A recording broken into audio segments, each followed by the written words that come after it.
पृथिव्यां त्रीणि रत्नानि जलम अन्नम सुभाषितम्। सरल, निर्मल, मृदुभाषी और वात्सल्य से सराबोर, ये सारे भाव और विशेषण बरबस ही याद आ जाते हैं जब डॉक्टर शोभा जैन का जिक्र आता है। किसी के लिए गुरु माँ, किसी के लिए भाभी माँ, किसी के लिए दीदी तो किसी के लिए आदरणीय मैम। ये सारे संबोधन से पुकारे जाने वाली डॉक्टर शोभा जैन का जन्म सन 1958 में हुआ था। 1978 में संस्कृत से एमए किया और 1979 से शिक्षण के क्षेत्र को अपनी कर्म भूमि बना लिया। इंदौर में 1 साल कार्यरत रहकर महू महाविद्यालय, जिसका वर्तमान में नाम भैरूलाल पाटीदार शासकीय स्नातकोत्तर महाविद्यालय है, में आप पदस्थ हुई और आज यहाँ प्राचार्य पद पर रहकर सेवानिवृत्त हो रही हैं। मेरा ये अनुभव है कि महू महाविद्यालय में प्रतिभाओं के प्रारंभ से ही कोई कमी नहीं और इतनी प्रतिभाएं यहाँ से निकली हैं। तो जो प्रतिभाएं जो वक्तृत्व कला में प्रवीण है, ऐसे बच्चे जो हैं, जो गायन में प्रवीण है, जो उच्चारण में प्रवीण है, तो ऐसे बच्चों को एक अवसर देने के लिए, और यहाँ के महू कॉलेज के विद्यार्थियों में भी वो प्रतिभा है कि वो वहाँ उज्जैन में जहाँ संस्कृत का अलग सा माहौल भी है। और ये कॉलेज के लिए बहुत गौरव की बात है कि हमारे यहाँ के विद्यार्थियों ने, आप लोग जैसे विद्यार्थियों ने बहुत बार महाविद्यालय को वो गौरव प्राप्त करवाया है। बच्चों ने विजय हासिल की है और रजत फलक से महाविद्यालय को सुशांत। इसलिए मेरे को कालिदास समारोह के प्रति, कालिदास के प्रति अनुराग तो है ही, और मैं अपने महाविद्यालय के विद्यार्थियों को वहाँ ऊपर तक देखना चाहती हूँ। मेरी नियुक्ति इस महाविद्यालय में 4 जनवरी 1990 को हुई थी। पहले दिन से मैं मैडम से मेरा परिचय है और इस परिचय को आज वर्तमान में लगभग 33 वर्ष बीत चुके हैं। और इस बीच मैडम, और मतलब मैं ये चाहूँगी कि मैं उन्हें मैडम कहकर संबोधित ना करूँ, क्योंकि इतना लंबा समय जब साथ में व्यतीत किया तो ये जो प्रशासनिक संबंध रहते हैं ये पारिवारिक संबंधों में बदल गए। तो अब वो मेरे लिए प्राचार्य न होकर दीदी बन चुकी है, और एक ऐसी दीदी जिनसे हम अपनी कोई भी समस्या, कोई भी बातचीत निसंकोच होकर कर सकते हैं, और वो हमें निसंदेह समय समय पर उचित मार्गदर्शन प्रदान करते हैं। तो वो हमारी मतलब प्रशासनिक अधिकारी न होकर एक मित्रवत सारी समस्याओं का समाधान करने वाली दीदी है। महाकवि कालिदास ने रघुवंशम के सबसे पहले श्लोक में कहा है, वागार्थाविव संपृक्तो, मतलब वाग और अर्थ जो है, शब्द और अर्थ जो है, वो एक दूसरे के आगे पीछे होते हैं स्वाभाविक रूप से। यहाँ अगर मैं कहूँ तो हम विद्यार्थी एक शब्द के रूप में हैं, लेकिन हम शब्दों को अर्थ देने का काम जो है वो आदरणीय डॉक्टर शोभा जैन मैम ने किया है। हम सब बहुत ही ऐसे क्षेत्र से थे, अलग अलग क्षेत्रों से, जहाँ पर हमारे मंच बहुत ही ज्यादा सीमित थे। लेकिन जब हम महू कॉलेज में आए तो उस महू कॉलेज में आकर जब हमारा इंट्रोडक्शन आदरणीय डॉक्टर शोभा जैन मैम से हुआ, तब जाकर हमारे भीतर छुपी जो भी प्रतिभाएं हैं, उन प्रतिभाओं को एक मंच देने का काम आदरणीय मैम ने किया है। ऐसा बोध होता है कि आजकल के छात्र शोध कार्य करने के बाद उस विषय को वहीं भूल जाते हैं, लेकिन शोभा जी ने जिन विषयों पर काम किया है उसको आज भी अपने साथ रखे हुई हैं। यही अच्छे छात्र, अच्छे शिक्षक और अच्छे अध्येता का लक्षण होता है जो उनमें पाया जाता है। सरलता, सहजता और बोधगम्यता एक साथ मिल जाए ये बड़ा कठिन है, लेकिन ऐसा लगता है कि सरलता का नाम, सहजता का नाम, अनुशासनशीलता का नाम, अनुशासित रहने का नाम शोभा जैन। अपने स्नेह और प्यार से सहकर्मियों में जगत दीदी की उपाधि पाने वाली डॉक्टर शोभा जैन मैडम की पारिवारिक जिंदगी बहुत अलग नहीं है। वे अपने घर में महाकवि तुलसीदास के इस दोहे को चरितार्थ करती हैं। मुखिया मुख सो चाहिए, खान पान को एक, पाले पोसे सकल अंग, तुलसी सहित विवेक। अजमेरा परिवार के रीढ़ की हड्डी हो। करेक्ट। जिस मतलब हम लोग को कुछ भी अगर गाइडेंस चाहिए, हमें कुछ भी पूछना है तो हम उनसे पूछ सकते हैं। मैं अपना पर्सनली बताऊँ तो मैंने अपने लिए कुछ और सोचा था करियर, लेकिन जो उन्होंने मुझे समझाया वो आज अगर मैं देखती हूँ तो आज वो मेरे लिए बहुत बेनिफिशियल है। मैंने खुद ने भी उन्हीं को देख के टीचिंग करियर स्टार्ट किया है अभी रिसेंटली अपना। एंड मैं बहुत खुश हूँ जिस तरीके से मैं अभी टीचिंग कर रही हूँ, तो मैं उसका क्रेडिट भी उन्हीं को देना चाहूँगी, क्योंकि मैं जो अपना पाथ चूज किया था वो थोड़ा अलग था, लेकिन अभी शिफ्ट कर रहा है तो मुझे वो बहुत अच्छा लग रहा है। असल में हम चारों हैं, 4 देरानी जेठानी, हम चारों बहनों के रूप में। उसने हमें यहाँ पर भी बहनों के रूप में ही माना है, और मायके में तो थी बहन, लेकिन उसका जो प्यार है हम लोगों के प्रति वो माँ से भी बढ़कर है। और मुझे यहाँ आने के बाद मुझे ऐसा फील नहीं होता है कि मैं मेरी बहन, ये मेरी बहन है या वो मुझे सपोर्ट कर रही बहन के उसके लिए हम तीनों देरानी ही बराबर की है। और मुझे ऐसा लगता ही नहीं कि हम दोनों सिस्टर इस घर में, ऐसा महसूस नहीं होता है। शुरू में तुमको डर लगता था क्योंकि घर के सबसे बड़े हैं, तो इसी सहम में भी सीट भी थी, डरी भी थी, पर धीरे धीरे खुली उनसे। बहुत ही अच्छी है बॉडी पर।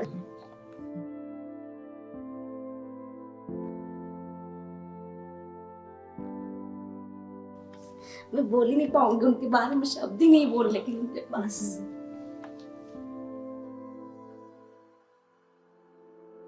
एक शिक्षक के रूप में, परिवार की रीढ़ के रूप में अटल रहने वाली डॉक्टर शोभा जैन मैडम के विराट व्यक्तित्व के निर्माण की नींव उनकी परवरिश और माता पिता के आदर्शों पर टिकी है। बचपन से ही हमारे जो मम्मी पापा थे और हम 6 भाई बहन थे। सबसे बड़ी मैं हूँ और मेरे बाद में एक भाई, उसके बाद में तीसरे नंबर पे वो है। पहले से लेकर 5वीं तक की पढ़ाई तो उसने विक्रमगांव में करी, निमाड़ में, पश्चिम निमाड़ में, और नाना जी नानी जी के साथ में रही वहाँ पे। शुरू से संस्कार इसी तरह से मिले मम्मी पापा से भी कि अपने को सादा जीवन, अच्छे विचार में रहना है, कभी किसी से गलत व्यवहार नहीं करना और सारे परिवार को मिला के रखना। ये घर में हमने सीखा कि चाहे अपने पास में हो या नहीं हो, लेकिन कोई बातचीत है वो खाली नहीं जाना चाहिए। तो वो परंपरा शुरू से हम लोगों ने अपनाई, और वही एक कारण है कि आज हमारे सभी बेटियों के यहाँ पे संयुक्त परिवार है और हम सब अच्छे से रहते हैं। समर्पण करना, अपना नहीं देखते हुए दूसरे के अभिलाषाओं को देखना, उनके व्यवहार को परखना, वो क्या चाहते हैं वो देखना और उसके अनुरूप अपना आचरण करना। कब क्या आवश्यकता है बोलने की, किसको बोलना है, किस समय बोलना है, ये थोड़ा हमने मम्मी पापा से सीखा। और हमारे पापा जी हमेशा ये कहा करते थे कि चिंता मत करो, चिंतन करो। तो कोई भी समस्या कभी आ भी जाती है तो हम चिंता नहीं करते, विचार करते हैं कि उसका समाधान कैसे करना। 2 बार का ब्याह मेरे सामने ही हुआ, धर्मशाला में वो कदम मंजूर किया। जब से इनकी शादी हुई तो सारे परिवार को संभाला, और समाज में भी पूरा वक्त जितना दे सकती है देती है। अभी भी समाज का कोई भी कार्यक्रम हो, जन समाज का, तो उसमें आगे ही रहती है। और फिर जब इनका मऊ कॉलेज में वो हुआ, अपॉइंटमेंट हुआ, तो हमारे लिए बड़ी खुशी की बात थी कि चलो भाई। पर तो इन्होंने संस्कृत में MA किया था, तो इसलिए बड़ा इनका वो था कि भाई जैन समाज में जो ग्रंथ है संस्कृत के प्राकृत में है तो उससे मदद मिलेगी। तो हमारे जो मुनि लोग आते हैं उनको भी इन्होंने पढ़ाया। हमने एक मुनि महाराज का धर्मवास किया था यहाँ परसाई होगी जगह, तो उनको यहाँ पे पढ़ाया, संस्कृत पढ़ाया। डॉक्टर शोभा जैन मैडम वे उन चुनिंदा लोगों में से हैं जिनका व्यक्तित्व जीवन की हर उपलब्धि से बड़ा हो जाता है। पर अक्सर जब हम विराट व्यक्तित्व की खोज करते हैं तो मानवीय संवेदनाओं को नजरअंदाज कर देते हैं। मनोरंजन, शौक और छोटी छोटी खुशियां भी जीवन के लिए आवश्यक हैं। बचपन से ही 4th-5वीं के बाद में हम लोग पिक्चर देखने जाते थे और उस पिक्चर देखने का बहुत शौक था। जनरली नयनचित्रा ठाकुर ने बहुत पिक्चर देखी, हमने पास में थी तो राजेश खन्ना की पिक्चर करीब हम राजेश खन्ना और मनोज कुमार, ये दोनों की पिक्चर हमने कोई सी भी छोड़ी नहीं, अक्सर देखी है। और मुख्य रूप से जो ज़्यादा पसंद है, एक उपकार पिक्चर थी, पूरा पश्चिम पिक्चर थी, एक नूतन की सरस्वती चंद्र थी जो भी काफ़ी अच्छी थी, एक मीना कुमारी की पाकीजा वो भी 3-4 बार देखी हुई है करीब। आनंद, एक राजेश खन्ना के आनंद पिक्चर, जिसका वो गाना मैंने तेरे लिए 7 रंग के सपने चुने, वो वाला गाना भी बहुत पसंद था। उसका डायलॉग भी जो है कि हम सब एक रंगमंच के खिलाड़ी, वो डायलॉग भी हम लोगों को उसका भी बहुत पसंद था। और पिक्चर देखने का तो ऐसा था कि जब भी बोलो तब तैयार, किसी भी समय बोल दो तो सारे काम छोड़कर पिक्चर देखने के लिए तैयार है। शोभा जी को नींद की बहुत आदत है। नींद का मतलब कि जहाँ उनको मौका मिले वो एक नैप ले ही लेती हैं। अब उसमें ऐसा है कि कितने भी लोग बैठे हों, उनके हाथ में पेन है तो उनको नींद आ जाएगी, किताब इधर हाथ में है तो वो सो जाती हैं और एक नैप लेके वापस से तरोताजा हो जाती है। पर यही बात है कि नींद जरूर उनको इतनी आती है, लेकिन नींद से उनके काम पे कोई फर्क नहीं है, काम उनका बिल्कुल सही है। डॉक्टर शोभा जैन की सेवानिवृत्ति पर आज सब भाव विभोर हैं। उनके साथ बिताई खट्टी मीठी नहीं, सिर्फ मीठी यादों पर सबकी आंखें नम हैं और भावी जीवन के लिए हैं अनंत शुभकामनाएं। दीदी, मैं आपको दीदी ही कहती हूँ हमेशा, और दीदी ही कहूंगी, क्योंकि आपने एक बड़ी दीदी के समान ही हमेशा मार्गदर्शन दिया है और प्रेरित किया है हर प्रकार से कार्य करने के लिए। मेरा पूरा व्यक्तित्व और कृतित्व आपका हमेशा ऋणी रहेगा और मैं ये कामना करती हूँ कि जीवन में अभी जो शासकीय व्यवधानों के कारण नहीं प्राप्त कर सकी, उन्हें प्राप्त करें और हमेशा हमारे ऊपर एक दृढ़ आश्रय की तरह विराजमान रहे। हमें जब भी आवश्यकता हो आपके मार्गदर्शन की, आप हमें प्रदान करें। दीदी, आप हम लोगों से इतनी ज़्यादा जुड़ी हुई हैं कि हम आपको बिल्कुल भी जो है विदाई देना नहीं चाहते और विदाई वास्तव में दे भी नहीं रहे हैं, क्योंकि जब भी आपकी याद आएगी तो हम आपसे बिल्कुल मिलने चले आएंगे और आपसे फ़ोन पर भी बात करेंगे।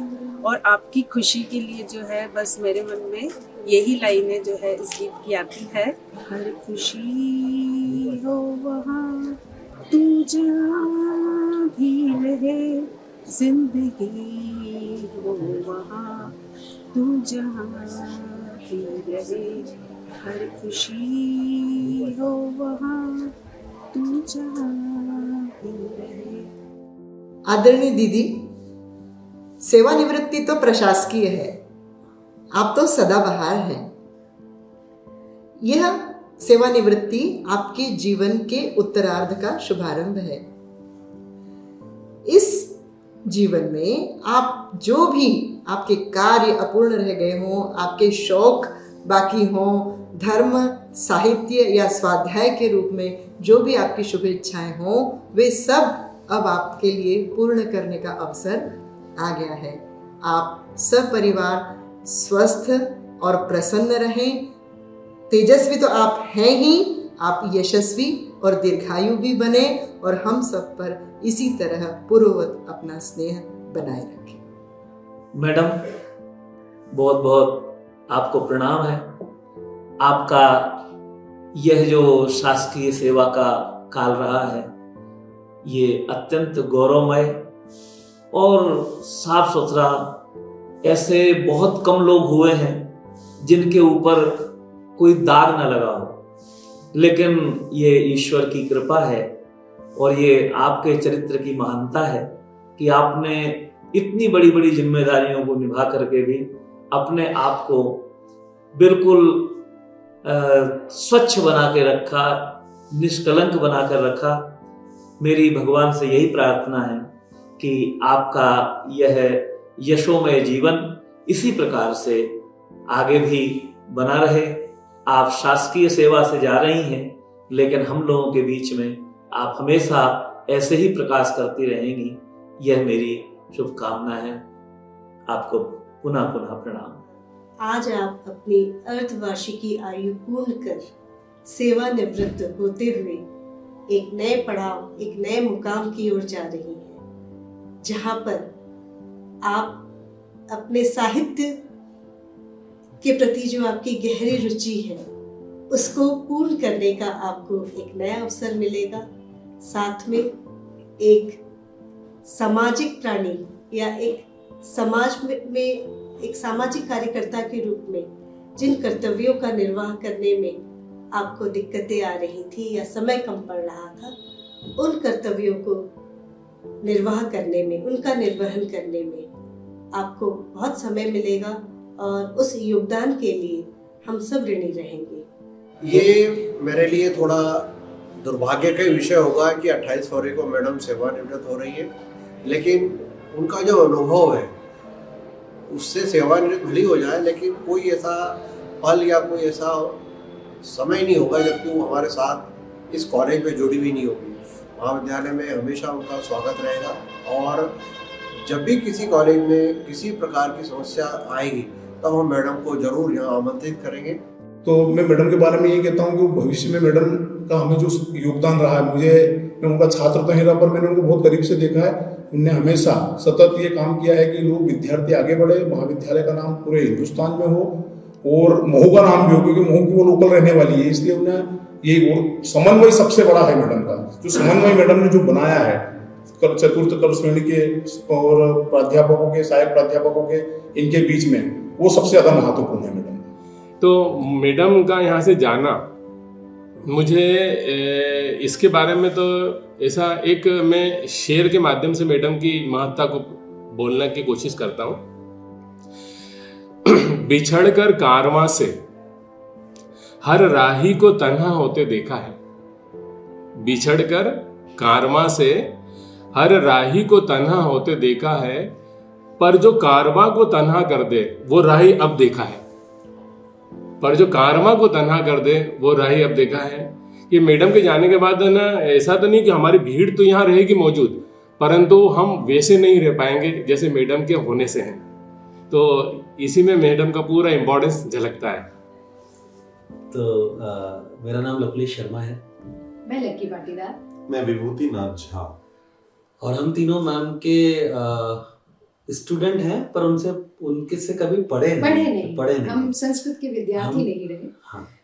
पर हम महाविद्यालय के विद्यार्थी जरूर रहे। और बड़ी रुचिकर बात यही है कि जब हम तैयारी करते थे तो मैडम हमको कहाँ शब्द को किस तरह से उसको विच्छेद करना है कि वो सही अर्थ दे, उसकी बारीकियां हमने मैडम से सीखी। और उसी का आज हम कहें कि मैं शिक्षण क्षेत्र से ही आज जुड़ी हुई हूँ, तो उन बारीकियों को जब हम बच्चों तक पहुँचाते हैं मुझे लगता है कि हम न्याय कर पाते हैं अपने शिक्षण क्षेत्र में भी। और बहुत अच्छे से याद है कि मैडम जब हमको श्लोक पाठ के लिए, हम लोग वाद विवाद के लिए जाया करते थे, तो पक्ष विपक्ष में जब हमारी तैयारी होती थी तो मैडम हमें बहुत बहुत सरल तरीके से, सहज तरीके से हमारी कमियां भी बताते थे, तो हमें पता नहीं चलता था कि हमारी कमियां हमें बता करके और उनको दूर कर दिया गया। और वो किताबें देना, खास तौर पर वो किताबें उपलब्ध करवाना जिनसे कोटेशंस लेकर, जिनसे सामग्रियां लेकर हम लोग तैयारी करते थे। और मैम जब परफेक्शन करती थी, उसे ठीक करती थी, तो वो सार्वभौम जो है वो सुधार होता था, उसके बाद उसमें कोई त्रुटि नहीं निकाल सकता था। तो ये उनकी विदुषी होने का, मतलब हम तीनों के एक सूत्र में बनने का कारण जो है जैन मैडम है। लवलेश, मुझे एक वाकया याद है कि जब हम लोग तैयारी कर रहे थे उस दौरान एक बार स्टाफ रूम में जाना हुआ, तो ऐसी चर्चा चली, तो मैडम हमारे और भी शिक्षक वहाँ पर थे मौजूद, उसमें शोभना जोशी मैडम, उनका कथन था कि मैडम आप इतने सहज और सरल कैसे रह लेते हैं, मुझे तो गुस्सा आ जाएगा, आपकी जगह मैं होती तो मैं गुस्सा कर लेती। तब उनकी बात बड़ी काम की थी जो आज भी हम सबके जीवन में हम सबको काफी फायदा पहुंचाती है। उन्होंने कहा था यदि आप क्रोध किसी पर करते हैं तो वास्तव में आप अपने आप को कष्ट देते हैं, सामने वाले को नहीं, क्योंकि वो एक ऐसा जहर है जिसे आप खुद पी रहे होते हैं और उम्मीद करते हैं कि सामने वाला मर जाए। तो एक बड़ी बात थी उनकी। इस शकुंतला की तरफ से अपनी मैडम को आने वाले जीवन के लिए बहुत सारी शुभकामनाएं, कि जो भी उनके सपने रहे हैं, जो अपने कार्य क्षेत्र के दौरान वो पूरे नहीं कर पाए हैं, उन्हें वो पूरा कर पाए बहुत अच्छे से, और ईश्वर उनको बहुत अच्छा स्वास्थ्य दे और बहुत सुख समृद्धि से उनको भरपूर बनाए रखे। ये सोच के अजीब लगता है खाली कि अब जो बच्चे आएंगे उनको आपका सानिध्य नहीं मिल पाएगा, ये सोच कर खाली बुरा लगता है। बाकी कहते हैं ना कि वो कुछ शिक्षक होते हैं जो आपका व्यक्तित्व निर्माण करते हैं, और मुझे अक्सर लगता है कि अगर मुझे ऐसा शिक्षक कोई अपने स्कूल में मिल जाता संस्कृत का, तो शायद संस्कृत में मेरा पहले से अनुराग होता और मैं संस्कृत के साथ कुछ और उचित न्याय कर पाता। पर मैं आपका तो 10वां हिस्सा भी नहीं कर पाऊंगा, और ये मैं जानता हूँ, क्योंकि उतना मेरे अंदर ना तो उतनी चित्त मेरा उतना शांत है और ना ही स्वभाव से मैं जो है उतना अनुकूल हूँ। पर फिर भी मैं आपसे प्रेरणा लेता रहूँगा, और हम सबकी तरफ से और मेरी तरफ से आपको बहुत बहुत शुभकामनाएं मैम। आप जो है बिल्कुल छत्र की तरह है, हमारे ऊपर हमारी छत की तरह है। आप खुश रहें, निरोगी रहें, स्वस्थ रहें, बस यही कामना है ईश्वर से। एक बात ये है कि चाहे यहाँ के विद्यार्थी हो या